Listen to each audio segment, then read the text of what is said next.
Good morning, students. So we have been discussing some questions and answers of the Indian economic development part of higher secondary economics. আমি উচ্চতৰ মাধ্যমিক অৰ্থবিজ্ঞানৰ ভাৰতবৰ্ষৰ অৰ্থনৈতিক উন্নয়ন এই খণ্ডটিৰ কিছুমান প্ৰশ্ন আৰু উত্তৰ আলোচনা কৰি আহিছো। Today we shall discuss some important questions related to Indian foreign trade during the period 1950 to 1990. আজি আমি 1950 চনৰ পৰা 1990 চনলৈকে এই সময়ছোৱাৰ ভিতৰত ভাৰতবৰ্ষৰ যিটো বৈদেশিক বাণিজ্য সেই বৈদেশিক বাণিজ্য সম্পৰ্কীয় কিছুমান প্ৰশ্ন আলোচনা কৰিম। You know that the name of the unit is Indian economy 1950 to 1990. অধ্যায়টোৰ নাম হৈছে ভাৰতীয় অৰ্থনীতি 1950 চনৰ পৰা 1990 চনৰ সময়ছোৱা। So the first question, what kind of foreign trade policy did India adopt during the planning period? The answer is, in the first 7 plans, India adopted import substitution trade policy. This policy aimed at replacing or substituting imports with domestic production. So import substitution policy, and it aimed at replacing substituting imports with domestic production. That means we should use domestic products, the products produced by our domestic industries instead of the imported commodities. So this was the foreign trade policy that India adopted during the planning period. পৰিকল্পনাৰ কালত ভাৰতবৰ্ষই কেনে ধৰণৰ বৈদেশিক নীতি গ্ৰহণ কৰিছিল? ইয়াৰ উত্তৰটো হৈছে প্ৰথম 7টা পঞ্চবাৰ্ষিক পৰিকল্পনাত ভাৰতবৰ্ষই আমদানি বিকল্পীকৰণ বাণিজ্য নীতি গ্ৰহণ কৰিছিল। এই নীতিৰ যোগেদি বিদেশৰ পৰা আমদানি কৰাৰ সলনি আমাৰ ইয়াতে উৎপাদিত সামগ্ৰীসমূহৰ প্ৰচলন ঘটোৱাত গুৰুত্ব আৰোপ কৰা হৈছিল। তাৰ মানে এই বিশেষ যিটো নীতি আছিলে, যিটো আমি আমদানি বিকল্পীকৰণ নীতি বুলি কৈছো, বাণিজ্য নীতি। সো এই নীতিটোৰ যোগেদি কি কৰা হৈছিলে, আমি বিদেশৰ পৰা সামগ্ৰীবোৰ আমদানি কৰি ব্যৱহাৰ কৰাৰ সলনি আমাৰ ইয়াতে যিবিলাক উৎপাদিত হয় সামগ্ৰী, আমাৰ ইয়াৰ যিবিলাক থলুৱা উদ্যোগ আছে, আমাৰ উদ্যোগসমূহে যিবিলাক সামগ্ৰী উৎপাদন কৰে, সেই সামগ্ৰীসমূহে যদি আমি ব্যৱহাৰ কৰো আমদানি কৰা সামগ্ৰীৰ সলনি, গতিকে তেনে ধৰণৰ এটা নীতি ভাৰতবৰ্ষই গ্ৰহণ কৰিছিল। The second question, what is import substitution? So we have already discussed that the import substitution was the main strategy adopted by India as a part of its foreign trade policy. Now the question is, what is import substitution? Answer is, replacing or substituting imports with domestic production or domestic product is called import substitution. For example, instead of importing vehicles made in a foreign country, industries would be encouraged to produce them in India itself.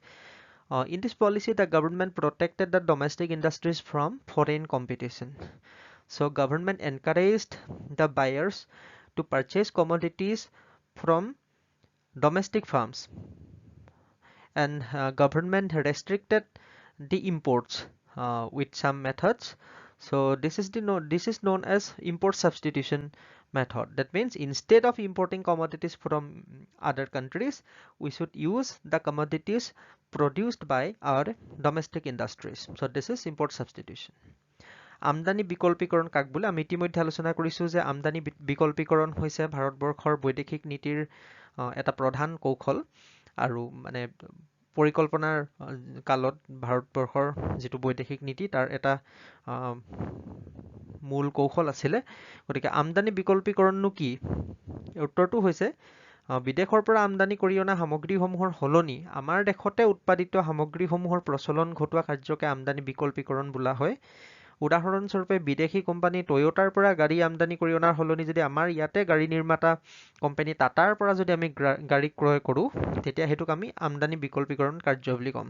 গতিকে এই নীতিৰ যোগেদি চৰকাৰে থলুৱা উদ্যোগসমূহক বৈদেশিক প্ৰতিযোগিতাৰ পৰা ৰক্ষা কৰিছিল। তাৰ মানে আমদানি বিকল্পীকৰণৰ মূল যিটো কৌশল আছিল সেইটো হৈছে বিদেশৰ পৰা আমদানি কৰা সামগ্ৰীবোৰ ব্যৱহাৰ কৰাৰ সলনি আমাৰ ইয়াতে আমাৰ ভাৰতবৰ্ষতে যিবিলাক থলুৱা উদ্যোগ আছে, সেই থলুৱা উদ্যোগসমূহে উৎপাদন কৰা সামগ্ৰীসমূহ ব্যৱহাৰ কৰাটো, সেইটোৱে হৈছে আমদানি বিকল্পীকৰণ। আৰু তাৰ কাৰণে ভাৰত চৰকাৰে বিভিন্ন ধৰণৰ পদক্ষেপ গ্ৰহণ কৰিছিল আমি হেবোৰ পিছত আলোচনা কৰিম আমদানিৰ ওপৰত বিভিন্ন ধৰণৰ প্ৰতিবন্ধকতা আৰোপ কৰিছিল আৰু থলুৱা উদ্যোগসমূহৰ উন্নয়নৰ কাৰণে বিভিন্ন ধৰণৰ পদক্ষেপ হাতত লৈছিল আৰু চৰকাৰে থলুৱা উদ্যোগসমূহক কি কৰিছিল বৈদেশিক প্ৰতিযোগিতাৰ পৰা বিভিন্ন অৰ্থনৈতিক কৌশলৰ যোগেদি ৰক্ষা কৰিছিল Next question. How did the government protect domestic industries from imports? So it is a very important question. How did the government protect domestic industries from imports? Answer is protection from imports took two forms, tariffs and quotas. So tariffs are a tax on imported goods. They make imported goods more expensive and discourage their use.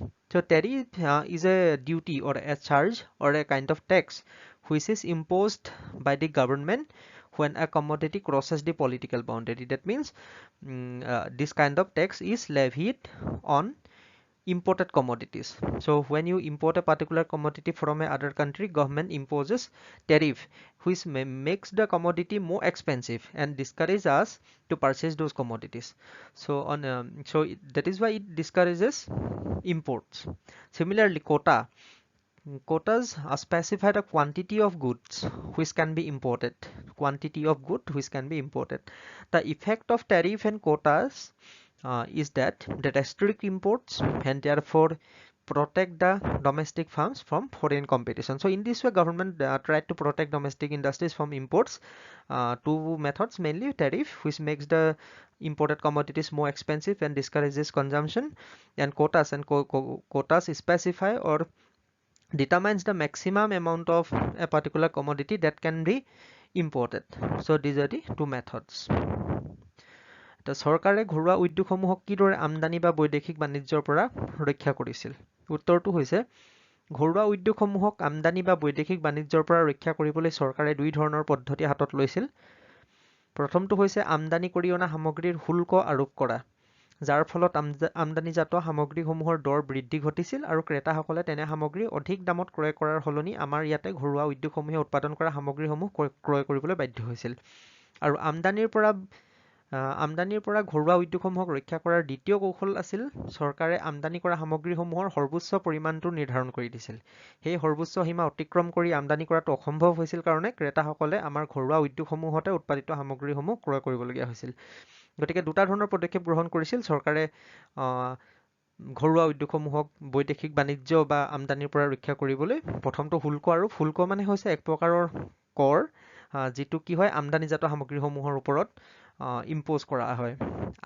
আমদানিজাত সামগ্ৰীসমূহৰ ওপৰত আৰোপ কৰা হয় গতিকে আমি জানো যে আমি কিয় বাৰু কিবা এটা সামগ্ৰী বাহিৰৰ পৰা আমদানি কৰিম ধৰি লোৱা আমি চীন দেশৰ পৰা কিবা এটা সামগ্ৰী চাইনাৰ পৰা কিবা এটা সামগ্ৰী ইম্পৰ্ট কৰিবলৈ আমদানি কৰিবলৈ লৈছো কিয় আমদানি কৰোঁ যেতিয়া বস্তুটোৰ দামটো কম হয় তেতিয়া আমি সেইটো আমদানি কৰিম নহয় জানো তাৰমানে বিদেশত যদি সামগ্ৰীটো কম দামতে উপলব্ধ হৈছে আমাৰ ইয়াত যদি বেছি দাম তেতিয়াহ'লে আমি বিদেশৰ পৰা সামগ্ৰীটো আমদানি কৰিম কিন্তু চৰকাৰে সেইখিনি সময়তে কি কৰিছিল চৰকাৰে কি আমদানি কৰা সামগ্ৰীসমূহৰ ওপৰত কি কৰিছিল এটা টেক্স ইম্পোজ কৰিছিল এটা কৰ এটা আৰোপ কৰিছিল তো শুল্ক আৰোপ কৰা বুলি কোৱা হয় আৰু এই শুল্ক আৰোপ কৰাৰ ফলত কি হৈছিলে আমদানি কৰা সামগ্ৰীবিলাকৰ দাম বৃদ্ধি পাইছিলে গতিকে দামটো বাঢ়ি যোৱাৰ কাৰণে কি কৰিছিলে মানুহে আমদানি কৰিবলৈ বাদ দিছিলে গতিকে বিদেশত যদিও সামগ্ৰীটোৰ দাম কম আমি যদি ভাৰতবৰ্ষলৈ সেই সামগ্ৰীটো আমদানি কৰি আনো ভাৰতত কি হৈছিলে শুল্কৰ কাৰণে সামগ্ৰীটোৰ দামটো বৃদ্ধি পাইছিলে গতিকে আমি কি কৰিছিলো তেনে সামগ্ৰীবিলাক ক্ৰয় নকৰিছিলো তাৰ সলনি কি কৰিছিলো আমি আমাৰ দেশত উৎপাদন হোৱা যিবিলাক সামগ্ৰী আছে যিবিলাক সামগ্ৰী আমাৰ দেশৰ উদ্যোগসমূহে উৎপাদন কৰে তেনে সামগ্ৰীসমূহ আমি ক্ৰয় কৰিবলৈ বাধ্য হৈছিলো ঠিক তেনেধৰণৰ আৰু এটা পদক্ষেপ চৰকাৰে গ্ৰহণ কৰিছিলে সেইটো হৈছে কি সামগ্ৰীসমূহৰ সৰ্বোচ্চ যিটো পৰিমাণ তাৰ মানে আমি সামগ্ৰীসমূহ সৰ্বোচ্চ কিমান পৰিমাণে আমদানি কৰিব পাৰিম সেইটো চৰকাৰে ঠিক কৰি দিছিলে সেই সৰ্বোচ্চ সীমা অতিক্ৰম কৰি আমি আমদানি কৰিবলৈ নোৱাৰিছিলো ধৰি লোৱা সৰ্বোচ্চ সীমাটো হৈছে ধৰা 100 ইউনিট 100 ইউনিটতকৈ বেছি আমি আমদানি কৰি আনিব নোৱাৰো চৰকাৰে ঠিক কৰি দিলে ধৰি লোৱা মোক দৰকাৰ হৈছে 120 ইউনিট গতিকে মই তেতিয়া কি কৰিম মোৰতো উপায় নাই মই চৰকাৰে যিটো আইন বান্ধি দিছে তাত সেইটোতো মই উলংঘা কৰিব নোৱাৰো গতিকে মোক যদি 120 ইউনিট দৰকাৰ হয় তেতিয়াহ'লে মই আমাৰ যিবিলাক ঘৰুৱা উদ্যোগ এইবিলাকৰ পৰাই ক্ৰয় কৰিব লাগিব কাৰণ তেতিয়া মই বিদেশৰ পৰা ক্ৰয় কৰিব নোৱাৰিম কাৰণ সৰ্বোচ্চ সীমা 100 ইউনিটটো চৰকাৰে ঠিক কৰি দিছে গতিকে এই ধৰণে কি কৰিছিলে এই ধৰণৰ নীতি গ্ৰহণ কৰাৰ ফলত আমাৰ যিসকল উপভোক্তা যিসকল গ্ৰাহক আছিলে তেওঁলোকে আমাৰ যিবিলাক ঘৰুৱা উদ্যোগসমূহৰ পৰাই সামগ্ৰীবিলাক ক্ৰয় কৰিবলৈ বাধ্য হৈছিলে, বিদেশৰ পৰা সামগ্ৰীবিলাক আনিবলৈ নোৱাৰিছিলে বা আমদানি কমকৈ কৰিবলগীয়া হৈছিলে। তাৰ ফলত ঘৰুৱা উদ্যোগসমূহ কি হৈছিলে, বৈদেশিক বাণিজ্য বা আমদানিৰ পৰা ৰক্ষা পৰিছিল। The next question is, why did India adopt import restriction policies? We have already discussed that government of India adopted different import restrictions policies, including tariff, quota, etc. during the period 1950 to 1990. And we have been asked here about the reasons behind the adoption of import restriction policies by the government. So the answer is, the policy of protection is based on the notion that industries of developing countries are not in a position to compete against the goods produced by more developed economies.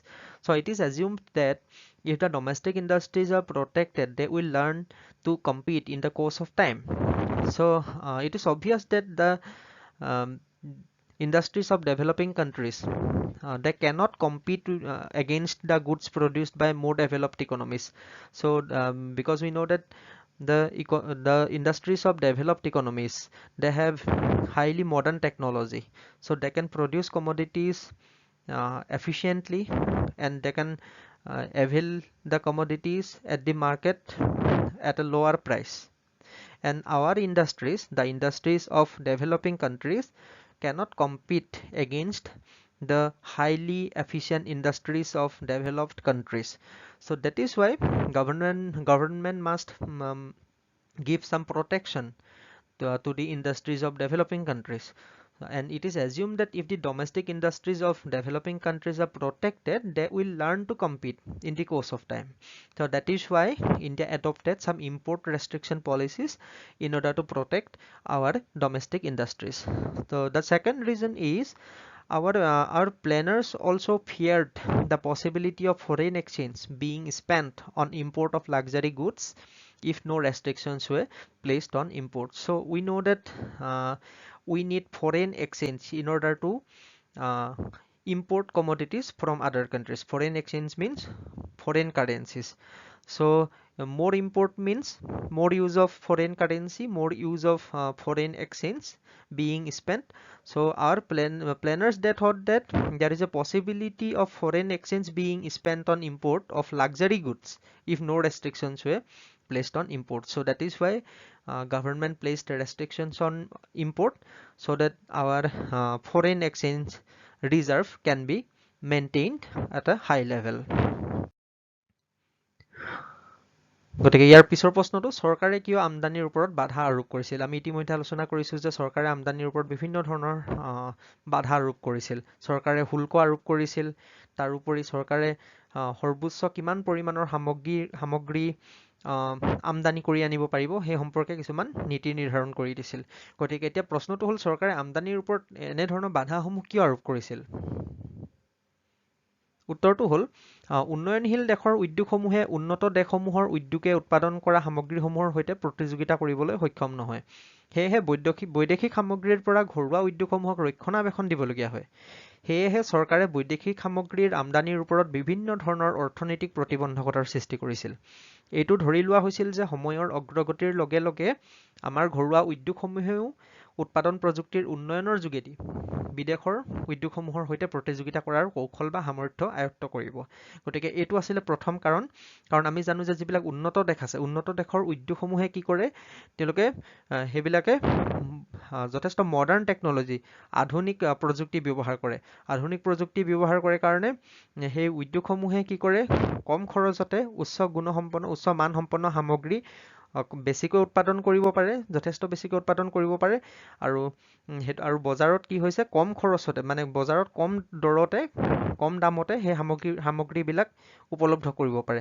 আনহাতে আমাৰ নিচিনা যিবিলাক দেশ আছে, উন্নয়নশীল বা অনুন্নত দেশসমূহৰ যিবিলাক উদ্যোগ, আমাৰ উদ্যোগসমূহৰ যিটো প্ৰযুক্তি, সেই প্ৰযুক্তিটো বহুত বেছি উন্নত নহয় আৰু মানে তুলনামূলকভাৱে অনুন্নত। গতিকে আমাৰ উদ্যোগসমূহে সামগ্ৰীবিলাক যেতিয়া উৎপাদন কৰে, উন্নত দেশৰ উদ্যোগসমূহে উৎপাদন কৰাৰ দৰে একেটা প্ৰযুক্তিৰে উৎপাদন যিহেতু নকৰে, গতিকে আমাৰ উদ্যোগসমূহে কম দামতে সামগ্ৰীবিলাক বজাৰত বিক্ৰী কৰিবলৈ সমৰ্থ নহয়। তাৰ মানে কথাটো হ'ল কি, আমাৰ উদ্যোগসমূহে বিদেশী কোম্পানীবিলাকৰ, বিদেশী উদ্যোগসমূহৰ লগত প্ৰতিযোগিতাত তিষ্ঠি থাকিব নোৱাৰে সেয়েহে বিদেশী সামগ্ৰীৰ পৰা বা বিদেশী উদ্যোগসমূহৰ পৰা আমাৰ যিবিলাক থলুৱা উদ্যোগ আছে সেইবিলাকক ৰক্ষণাবেক্ষণ দিবলগীয়া হয় সেয়েহে চৰকাৰে কি কৰিছিলে বৈদেশিক সামগ্ৰীৰ আমদানিৰ ওপৰত বিভিন্ন ধৰণৰ অৰ্থনৈতিক প্ৰতিবন্ধকতাৰ সৃষ্টি কৰিছিলে যাতে আমাৰ গ্ৰাহকসকলে বৈদেশিক সামগ্ৰী ক্ৰয় নকৰি কম দামতে যিবিলাক সামগ্ৰী উপলব্ধ সেই বৈদেশিক সামগ্ৰীবিলাক ক্ৰয় নকৰি আমাৰ উদ্যোগসমূহে যিবিলাক সামগ্ৰী উৎপাদন কৰিছে সেই উদ্যোগসমূহে উৎপাদন কৰা সামগ্ৰীসমূহে যাতে ক্ৰয় কৰে আৰু তেতিয়া ঘৰুৱা উদ্যোগসমূহৰ কি হ'ব শ্ৰীবৃদ্ধি ঘটিব আৰু ঘৰুৱা উদ্যোগসমূহৰ যেতিয়া শ্ৰীবৃদ্ধি ঘটিব বা বিকাশ হ'ব তেতিয়া ঘৰুৱা আমাৰ উদ্যোগসমূহেও কি কৰিব উৎপাদন প্ৰযুক্তিৰ উন্নয়ন কৰিব পাৰিব আৰু প্ৰডাকশ্যন টেকনলজি উৎপাদন যিটো প্ৰযুক্তি সেইটো যেতিয়া উন্নত হ'ব তেতিয়া এটা সময়ত কি কৰিব পাৰিব উন্নত দেশৰ যিবিলাক উদ্যোগ আছে সেই তেনে উদ্যোগসমূহৰ সৈতেও প্ৰতিযোগিতা কৰাৰ যিটো কৌশল বা সামৰ্থ্য সেইটো আয়ত্ত কৰিব পাৰিব আৰু এটা কাৰণ আছে দ্বিতীয় কাৰণটো হৈছে কি আমাৰ নীতি নিৰ্মাতাসকলে আমদানিৰ ওপৰত বাধা আৰোপ কৰাৰ অন্য এটি কাৰণ হৈছে বৈদেশিক মুদ্ৰাৰ অপব্যয় ৰোধ কৰাটো আমি জানো যে বাহিৰৰ পৰা সামগ্ৰী আমদানি কৰিবলৈ তাৰমানে বিদেশৰ পৰা কিবা এটা সামগ্ৰী যদি আমি আমদানি কৰিব লগা হয় তেতিয়াহ'লে কি হয় আমাৰ যিটো বৈদেশিক মুদ্ৰাৰ প্ৰয়োজন হয় বৈদেশিক মুদ্ৰাৰ আৱশ্যকতা হয় গতিকে আমদানি যদি সৰহকৈ কৰা হয় তেতিয়াহ'লে কি হয় আমাৰ বৈদেশিক মুদ্ৰাৰ যিটো ভঁৰাল আছে সেই ভঁৰালটো হ্ৰাস পাব গতিকে আমাৰ নীতি নিৰ্মাতাসকলে ভাবিছিলে যে আমদানিৰ ওপৰত যদি কোনো বাধা নাথাকে তেতিয়াহ'লে কি হ'ব আমাৰ গ্ৰাহকসকলে বিদেশৰ পৰা কি অপ্ৰয়োজনীয় যিবিলাক বিলাসী সামগ্ৰী আছে সেই বিলাসী সামগ্ৰীবিলাক কি কৰিব আমদানি কৰিব আৰু তাৰ ফলত কি হ'ব আমাৰ যিটো বৈদেশিক মুদ্ৰাৰ ভঁৰাল সেইটো হ্ৰাস ঘটিব গতিকে এইটো কাৰণেও কি কৰিছিলে আমদানিৰ ওপৰত চৰকাৰে বাধা আৰোপ কৰিছিলে Next question, mention the negative impacts of import restriction policy. So we have discussed that government adopted many import restriction policies. Obviously, these import restriction policies had some negative impacts on Indian economy. So mention some of the negative impacts of import restriction policy. Answer is due to the restrictions on imports, the Indian consumers had to purchase whatever the Indian producers produced. And that means the Indian consumers that did not have any option. They cannot import commodities from other countries. They must buy commodities produced by our domestic industries. So due to restrictions on imports, the Indian consumers had to purchase whatever the Indian producers produced. So the producers were aware that they had a captive market, so they had no incentive to improve the quality of their goods, so that did not make any improvement to the quality of the commodities because they knew that there is a ready-made market for them. Because they knew that our consumers cannot purchase commodities from other countries, they must buy commodities produced by our domestic firms. So producers, that means our domestic industries, domestic farms, that did not make any improvement to the improvement in the quality of their goods. They didn't think of improving quality because they could sell low quality commodities at a high price. So this made a negative impact on the consumers. So this is one of the negative impacts of import restriction policy.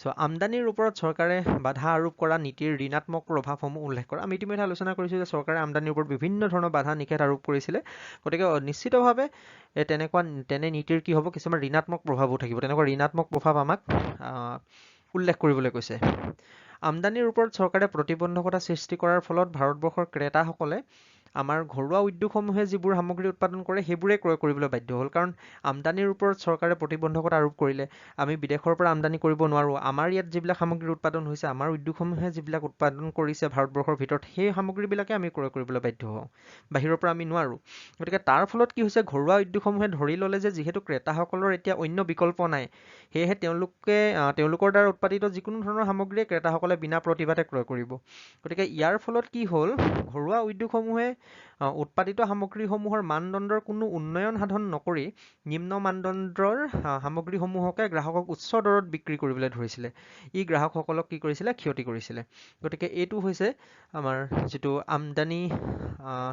আমদানিৰ ওপৰত চৰকাৰে বাধা আৰোপ কৰিছিলে তেনে নীতিৰ ঋণাত্মক প্ৰভাৱ ই মানে মূলতঃ গ্ৰাহকসকলক ক্ষতি কৰিছিলে গ্ৰাহকসকলে জানিছিলে যে বিদেশত এইটো সামগ্ৰী আমি কম দামতে পাম আৰু ভাল কোৱালিটিৰ সামগ্ৰী এটা আমি উচ্চ গুণসম্পন্ন সামগ্ৰী এটা আমি কম দামতে বিদেশৰ পৰা আনিব পাৰোঁ কিন্তু আমি আমদানি কৰিব নোৱাৰোঁ কাৰণ চৰকাৰে বিভিন্ন ধৰণৰ বাধা আৰোপ কৰি থৈছে গতিকে আমি বাধ্যত পৰি নিম্ন মানদণ্ডৰ সামগ্ৰী উচ্চ দৰত আমি আমাৰ ইয়াৰ পৰা আমাৰ ভাৰতবৰ্ষতে থকা যিবিলাক উদ্যোগ সেই উদ্যোগসমূহৰ পৰা ক্ৰয় কৰিব লগা হৈছিলে তাৰ দ্বাৰা কিন্তু আমাৰ গ্ৰাহকসকলৰ যথেষ্ট ক্ষতি হৈছিলে